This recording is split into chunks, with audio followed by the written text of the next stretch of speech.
आजचा विषय थोडासा संवेदनशील आहे, पण अतिशय गरजेचा आहे. फिमेल व्हायब्रेटर्स आणि मसाजर्स याबद्दल सोशल मीडियावर भरपूर चर्चा होत आहे.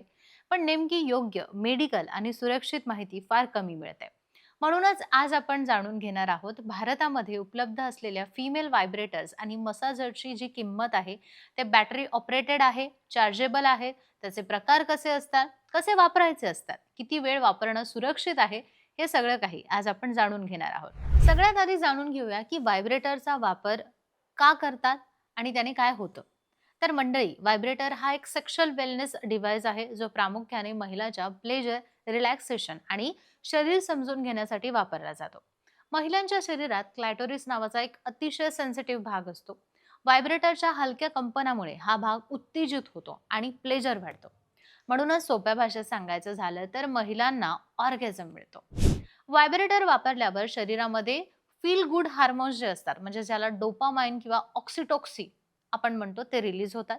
त्यामुळे मन शांत होतं, टेन्शन कमी होतं आणि चांगली झोप सुद्धा लागते. व्हायब्रेटर वापरल्याने काय होतं? तर नंबर 1 आहे क्लायटोरिस स्टिम्युलेशन होतं. नंबर 2 म्हणजे सेक्शुअल ॲरोसल वाढतो. नंबर 3 म्हणजे बॉडी रिलॅक्स होते आणि नंबर 4 म्हणजे कॉन्फिडन्स वाढतो. 5 नंबरला आहे सेक्शुअल हेल्थ बद्दल पॉझिटिव्ह माइंडसेट तयार होतो.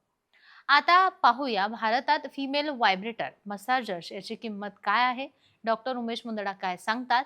आज भारतात महिलांसाठी विविध प्रकारचे व्हायब्रेटर आणि मसाजर्स सहज उपलब्ध आहेत. साधारणपणे बॅटरी ऑपरेटेड जे मसाजर्स आहेत ते 800 ते 2500 या रेंजमध्ये मिळतात, किंवा मग रिचार्जेबल जे व्हायब्रेटर मसाजर्स असतात ते 2500 ते 6000 या किमतीमध्ये मिळतात. रिचार्जेबल जे डिव्हाइस असतात ते थोडे महाग असले तरी व्हायब्रेशन कंट्रोल चांगलं होतं आणि लॉंग टर्म यूज सुद्धा याचा होतो, जे की अधिक सोयीस्कर होतं. झोपेपूर्वी किंवा रिलॅक्स मूडमध्ये वापरणं अधिक योग्य ठरू शकतं. हा पूर्णपणे वैयक्तिक निर्णय आहे, कोणावरही दबाव आणू नये. आणि त्यासोबतच डॉक्टर हे सुद्धा सांगतात की सेक्शुअल प्लेजर आणि सेक्शुअल वेलनेस हा आरोग्याचा महत्त्वाचा भाग आहे. योग्य माहिती, सुरक्षित वापर, स्वतःच्या शरीराचा सन्मान हे सगळ्यात महत्त्वाचं असतं. शेवटी एवढंच सांगेल की माहिती असणं म्हणजेच गैरवापर नाहीये, तर सुरक्षितता असते.